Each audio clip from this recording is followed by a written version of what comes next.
حضرت رقیہ کا وصال ہو گیا. حضرت عثمان غنی حضرت رقیہ کی قبر تے کھلو کے رو رہے ہیں. میرے آقا فرمایا عثمان رونا کیوں ہے؟ حضرت عثمان غنی فرمانے سونیا رونا اس لیے ماں جڑا تواڈے نال میرا رشتہ قائم سی وہ اج ٹوٹ گیا. میرے آقا فرمایا فکر نہ کری عثمان میں اپنی دوسری بیٹی کلثوم تیرے نکاح وچ دے دینا. حضرات توجہ کریا جی. ایک دن حضرت ام کلثوم نبی پاک کی بارگاہ وچ آ گئیاں.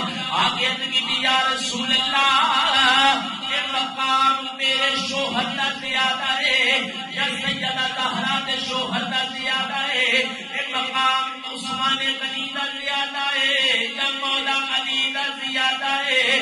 میرے آقا فسقط میرے آقا خاموش ہو گئے. ثم قال تھوڑی دیر بعد میرے آقا بولے میری سرکار فرمایا بیٹی تیرا تیرا شوہر عثمان ہے وہ اللہ دے رسول نال پیار کر گئے.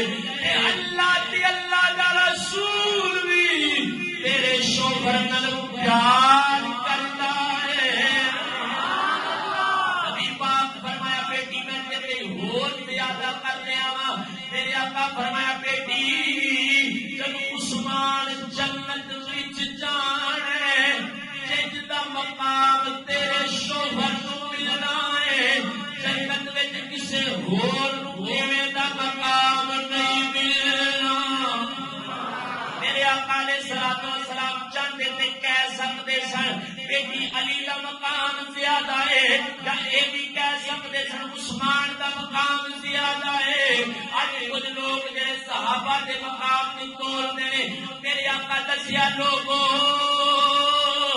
میں نبی ہو کے مقام نہیں تولتا تمہاری شان بیان کرنا وا.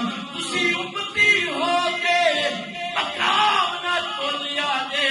عثمان دی شان بیان کریا جے علی دی شان بیان کریا جے. نبی پاک علیہ الصلوۃ والسلام دے غلاموں حضرت ام کلثوم کا بھی وصال ہو گیا. حضرت عثمان غنی رو رہے نے. میرے آقا فرمایا عثمان رونا کیوں ہے؟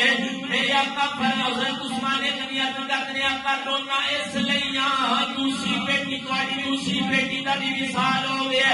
میرے آقا فرمایا عثمان کہ کدے تیریاں 70 بیٹیاں ہوندیاں